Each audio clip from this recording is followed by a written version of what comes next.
This group is participating in the human baffling behavior competition. Touch the car, win the car. The rules are absurdly simple. Just keep your hand on the car and you can drive away with $1 million luxury vehicle. As the boss gave the signal, the competition officially began. All contestants excitedly rushed to the car, each displaying a determined, must-win attitude. But no one could have imagined that this event ultimately tested not endurance, but bladder capacity. Soon, the excitement faded, and more contestants were eliminated. By the second day of the competition, only Ella and Jaden remained on the field. Jaden tried to persuade Ella, "Here's $1,000. Get a manicure. You can't beat me anyway." But Ella retorted, "Not even God could take this car from me today." The next second, she screamed in agony. Her bladder was about to burst. Jaden burst into laughter beside her. The boss immediately called 911. Firefighters rushed to the scene and discovered the pair had been standing for 28 hours. Examination revealed Ella's bladder had become a ticking time bomb, with acute kidney failure looming. Even so, Ella refused to let go, even if it meant passing out. Firefighters urged Jaden to concede, but neither would budge. The captain advised the owner to halt the contest, warning it could be fatal. But the owner insisted he'd already collected sponsorship fees and must follow the rules. The fire chief pulled out a chainsaw. "You said hands off the car, not that the car had to stay intact." In front of the cameras, the owner finally conceded, declaring Ella and Jaden each win a car. So, friends, never use your physical limits to challenge a capitalist's game rules. The plane treated the highway like a private helipad. Its tires smashed through car windshields, scattering aircraft parts like confetti across the road. Worse still, the wing was wedged into a private car like a can opener. Rescue teams rushed to the scene. The wife in the passenger seat frantically sought news of her husband. Captain Casey charged toward the crashed aircraft. "How old are you, sir?" "85, and don't blame this on my age." When he turned to see the disaster he'd caused, his face twisted with guilt. Meanwhile, the shaking of the train cars risked secondary injuries. Firefighters decisively smashed windows to rescue passengers. Suddenly,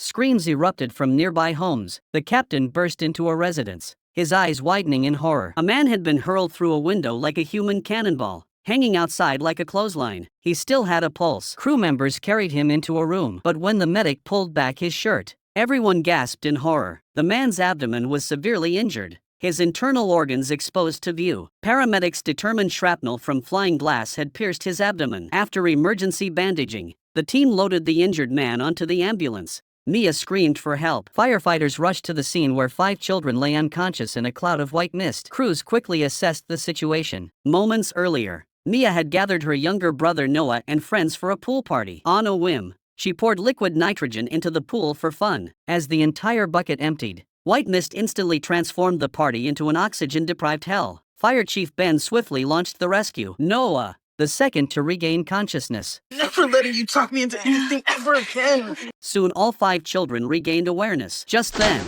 with a splash, firefighter Jack plunged into the deadly fog. His teammates were horrified. Jack, was he insane? 30 seconds later, Jack surfaced, clutching a 6th girl through the water. He'd spotted 6 pairs of flip-flops by the pool, deducing someone must still be trapped inside. His math proved life-saving. Mia suddenly choked. Then fluid gushed from her mouth like a wrung-out towel. Delayed drowning struck like an invisible assassin. Firefighters immediately stretchered Mia to the hospital. The nitrogen-fueled nightmare party finally ended. Unlucky thief Jack was impaled like a cactus. The fire chief arrived to find him and froze in shock, immediately calling for the aerial ladder truck. The high-altitude rescue team on the ladder was horrified to discover the guy had a wire deeply embedded in his femoral artery. Captain Casey, seeing Jack's fading vital signs, immediately switched to Plan B, abandoning the wire-by-wire approach. They rescued him whole, net and all. Deputy Captain Ryder swiftly climbed the ladder to sever the support brackets. Team members then lowered the entire wire mesh, Jack still attached. But the most terrifying moment came when the wire in Jack's artery was cut. Blood gushed like a fountain. Paramedics urgently applied pressure with gauze before rushing Jack to the hospital. Nearby, a police officer chasing Jack collided with a pedestrian, driving a railing through his neck like a spear. By then, he was already losing consciousness. Crew members swiftly divided tasks for rescue. A rookie officer nearby chanted emergency procedures faster than his own heartbeat. Captain Casey stated that removing the railing now would be a death sentence. The only option was for the medic to bandage the wound and transport him to the hospital. The officer complained that the fire department was slow as a turtle, expressing strong dissatisfaction. The captain immediately fired back with the classic bureaucratic line, "Bro, we're all part of the system. Why make things hard for each other?" The firefighters then swiftly loaded the injured man onto a stretcher and rushed him to the hospital. A pickup driver lay clinging to life after a severe crash. When the fire crew arrived, Captain Andy ordered Rookie Jack to perform the rescue. What? You on probie on this? Bishop, that's really rough to do to someone on a first shift. This decision stunned the entire team. Jack trembled as he intubated the driver, but by the time he finished, the man was already dead. Jack was consumed by guilt. Then the captain delivered a chilling line that shook the entire team. Practicing on the doomed is accumulating merit for future survivors. Veteran firefighters rolled their eyes, muttering, "This guy's blood plasma has more whiskey than platelets. He just killed 8 innocent bystanders." 15 minutes earlier, a pickup truck driver had plowed into 6 motorcycles, leaving a horrific scene. Firefighters arrived and immediately launched rescue operations. The team split into 2 groups, one to search for missing persons, the other to treat the injured. As they opened the pickup's door, they were hit by the driver's overwhelming stench of alcohol. Meanwhile, the search team heard cries for help and rushed to the scene, finding victims strewn everywhere, some even thrown into trees. One victim on the ground, his spine shattered, begged the crew to save him. Today was his wife's 20th wedding anniversary. Even 3 minutes after his heart stopped, the firefighters couldn't bring themselves to tell him his wife had already died. Everyone else in the bushes and on the road had perished. Finally, firefighters found the sole survivor, blood-covered, in the trees. He was unaware that his 8 companions had perished. We're not a real gang, you know. We ride 1 week in a month, and we have barbecues and shoot pool. There's 9 of us. We're not a real gang. We're like a family. So, do you think the captain's decision was correct? A maintenance worker atop a 100-meter signal tower suddenly became a human target. Lisa, a grassroots conspiracy theorist, launched her pandemic war, convinced 5G towers were transmitting COVID-19. Firefighters arrived to find the trapped worker covered in blood. The captain and medic immediately climbed to rescue him. Upon reaching the tower's peak, the medic examined the worker's leg injury with puzzlement. Just then, a crossbow bolt whistled toward them from below. The sudden attack caught both off guard. The captain realized it was an arrow. Before they could react, a second arrow struck. Lisa continued firing wildly. The captain dodged arrows while roaring, "Pinpoint that Robin Hood." Ground teams pinpointed Lisa's location through ballistic analysis. Risking being shot himself, the medic swiftly applied a hemostatic clip to the worker's wound. Little did he know, Lisa had now locked onto them. At this critical moment, Suck it!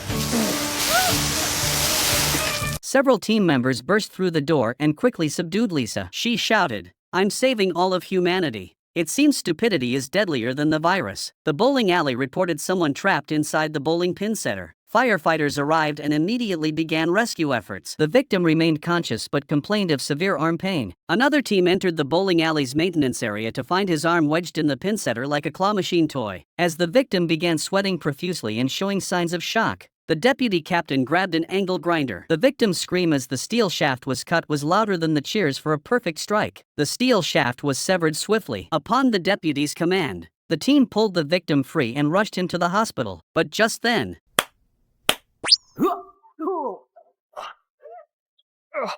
this explains the victim's accident perfectly. A man burst into the fire station clutching his daughter, her body turning purple. Blood tears streaked her eyes like horror movie special effects. The hot dog she just swallowed had become a deadly plug, sealing her windpipe into an airtight death trap. The paramedic immediately inserted a laryngoscope deep into her throat, discovering the hot dog lodged tighter than a Wall Street vault. Teammates swiftly performed abdominal thrusts, forcing the deadly sausage to pop out of her windpipe like a shell casing. Only when his daughter finally drew her first breath did the father's heart settle. He vowed never to serve hot dogs again. The 58-story glass curtain building instantly became a smokestack hell, trapping 300 Wall Street elites in a death trap. Fire Chief Maya looked up as thick smoke surged from windows like black dragons. She ordered everyone to shelter in place. A billionaire CEO shoved firefighters aside, charging toward the black smoke. "My time is more valuable than gold."